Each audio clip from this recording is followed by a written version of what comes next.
Assalamualaikum warahmatullahi wabarakatuh. Perkenalkan, nama saya Rangga Setiawan dari 12 TKJB. Di sini saya akan menjelaskan tentang teori bab 7 yaitu routing statik. Dan di sini saya hanya menjelaskan teorinya saja ya. Di sini ada topologinya. Ada mikrotik 1, mikrotik 2, mikrotik 3, mikrotik 4 dan PC-PC-nya. Dan di sini mempunyai banyak IP ya. Dan langsung saja ke pembahasan. Pengertian static routing atau routing statik, biasa disebut routing statik, adalah metode routing di mana route atau jalur ke jaringan tujuan dimasukkan secara manual oleh administrator jaringan ke dalam tabel routing pada router. Tidak seperti routing dinamis, routing statik tidak berubah secara otomatis dan harus diperbarui secara manual jika ada perubahan topologi jaringan. Topologi jaringan di Pinet Lab. Kita ada 4 router. Bentar.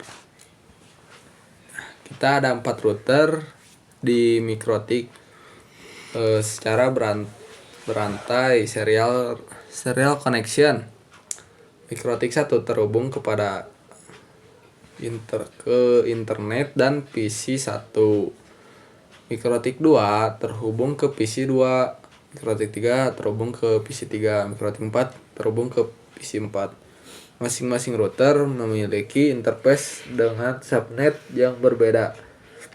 Penjelasannya, misalnya mikrotik 1 dengan internet 0 ke PC 1 mempunyai IP 192.168.1.1/24 atau 192.168.1.0/24, atau mikrotik 1 dengan ethernet 1 ke mikrotik 2 mempunyai IP 10.10.10.1/24 atau 10.10.10.0/24. Kalau mikrotik 2 router interface-nya ke Ethernet 2 ke PC 2 dengan IP 192.168.2.1/24 dan 192.168.2.0/24. Dan mikrotik 2 ke Ethernet 3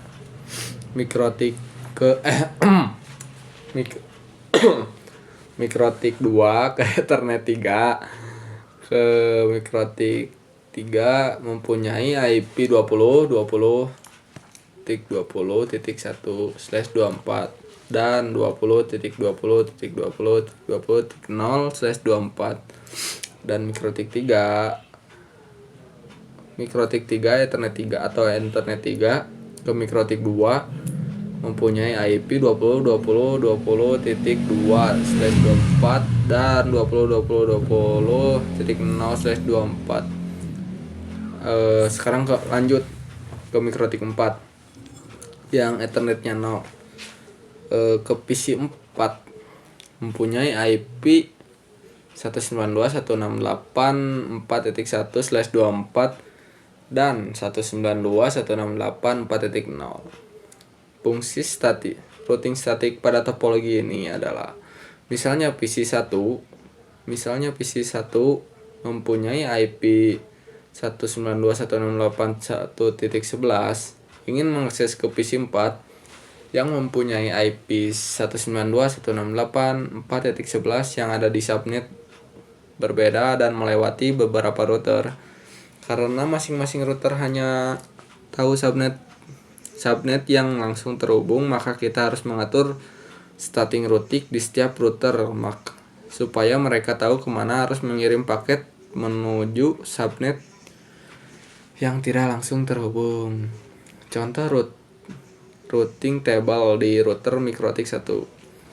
Router mikrotik 1 akan mempunyai route ke subnet itu 92.168.2.0/24 atau 192.168.3.0 dan 192.168.4.0 melalui next hop 10.10.10.2 di mikrotik 2. Contoh routing table di Mikrotik 2. Nah ini ya Mikrotik 1 ininya. Aduh, pilek ya.